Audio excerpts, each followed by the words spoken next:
Shalom. First and foremost, I want to give all praises, honor, and glory to Yahweh, Ba'ashem Yahushai, Ba'ashem Rakakodash. And I want to give double honor to the apostles and the elders of Great Millstone. And I say shalom to the hopeful elect here in this word in truth and in sincerity. So in this video, just want to go through how the accuser is at work, and pretty much we know that this is Esau, Edom, being, the devil that he is. All right. Because this shows you that, he's at war with the tribes. Because that this is all propaganda when, at first, the migrants that were a problem were the Northern Kingdom migrants. If you remember, right? Venezuelans, Issacharites, what I'm saying? These different migrants that are crossing the border. These different migrants that were crossing the border, earlier throughout the year. Now, the spotlight, for the lack of words, is on the Southern Kingdom, primarily the Levites. So this shows you that Esau is the devil that the Bible speaks of. I mean, as we knew, but this is something that the common person will not pick up. But it says Haitian migrant killed 71-year-old grandmother in dystopian nightmare Ohio town. Not that the title matter, but the point I want to get in here is how this man is the accuser of the brethren. Okay. Let me see. Someone I want to get to. It says right here, residents have the Biden-Harris administration's open border policy to thank for the current state of affairs. It has brought a surge of roughly 20,000 migrants to their town of just 58,000, placing the area's public services under immense pressure and spurring a housing crisis. And we can see through this is going to cause, civil war, man. All right.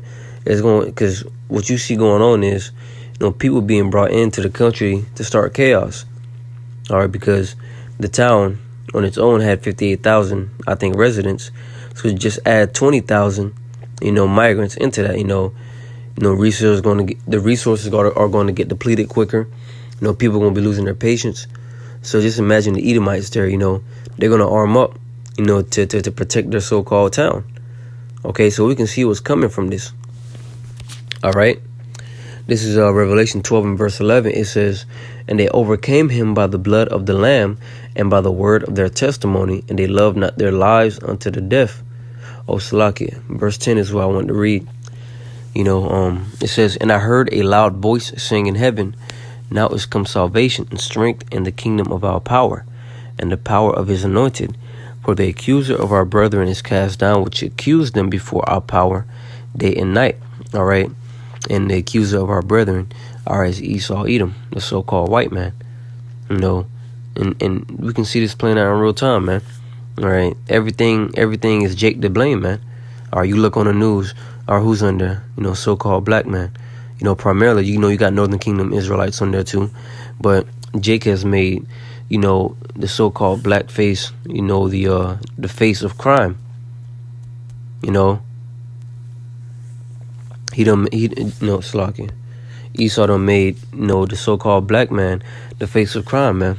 All right. Whereas you got, so-called white people, so-called white men and women committing crimes, but those never make the news, as often as, a black man does. That's the accuser of our brethren. Esau is painting to the world that the Israelite man is the devil, man. All right, when really he's the devil. It says, let me get to the point. It says right here, she explained, it's hard sometimes to get up in the morning and hear residents that I've known for years struggle. This is a paycheck to paycheck kind of town, working class. The citizens that depend on our social services like healthcare, the rocking horse, going down to the Social Security office for benefits are waiting in line, and they're not getting the services they need. You see? So people are growing impatient, And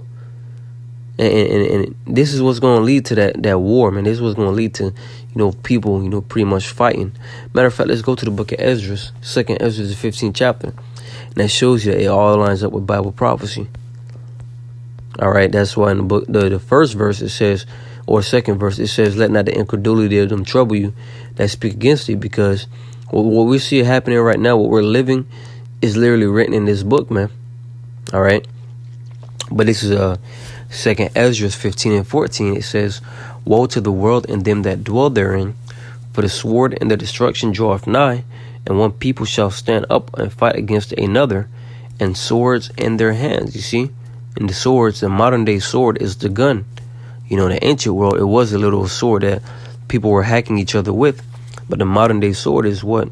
The gun, man. You know, your pistols, your ARs, it's pretty much a killing instrument.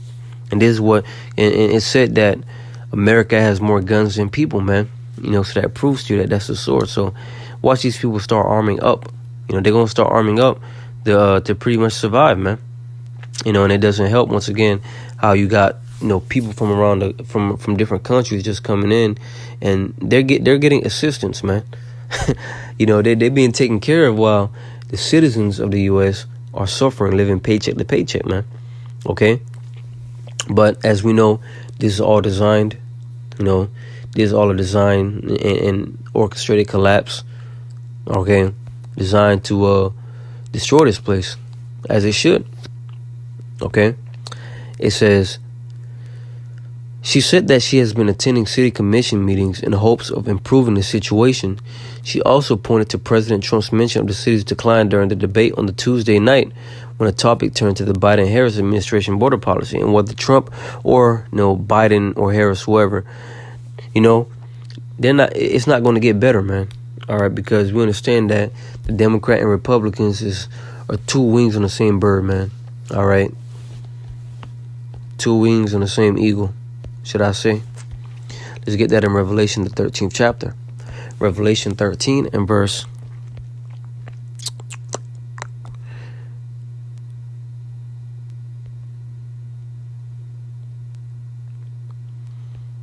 'Salakia.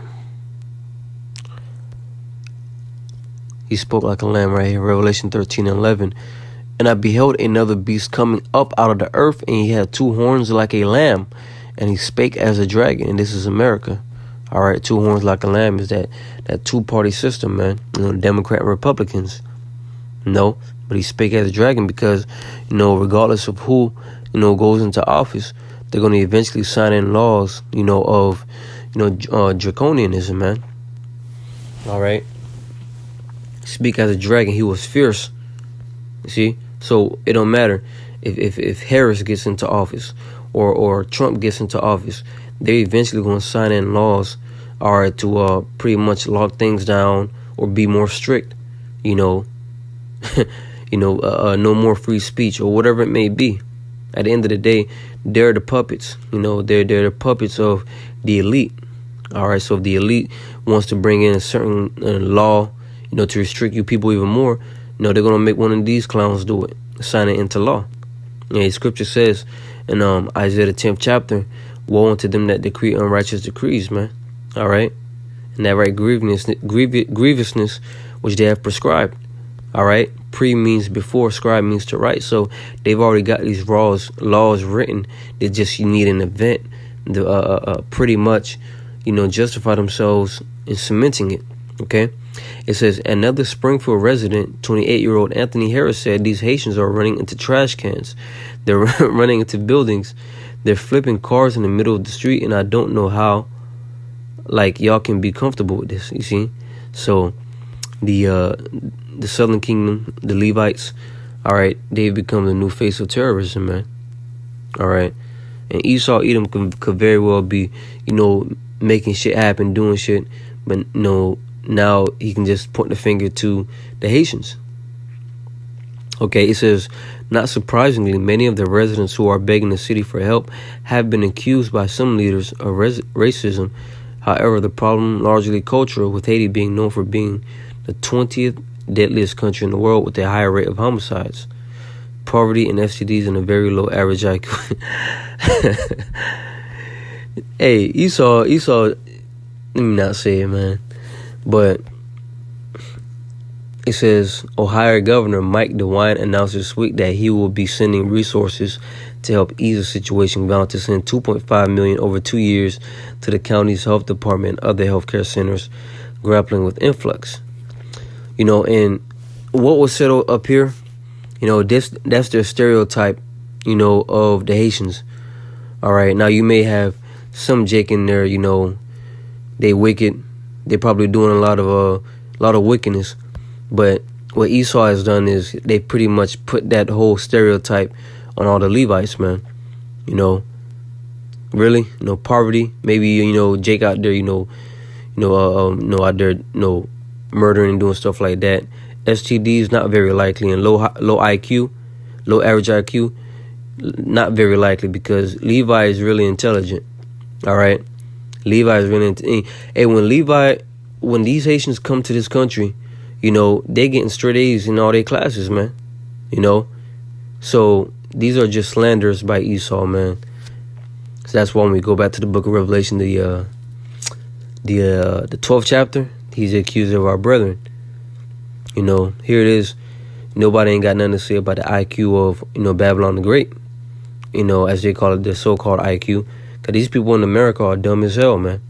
And they're getting even dumber. But, hey. But, that's pretty much the point. Lord willing, this video is edifying. Once again, this has been the accuser of our brethren is at work. All right. So, Lord willing, this lesson was edifying. I want to give all praises, honor, and glory to Yahweh Ba'ashem, Yahushua Ba'ashem, Rachakodash, and double honor to the apostles and the elders, a great millstone, and shalom to the whole full elect.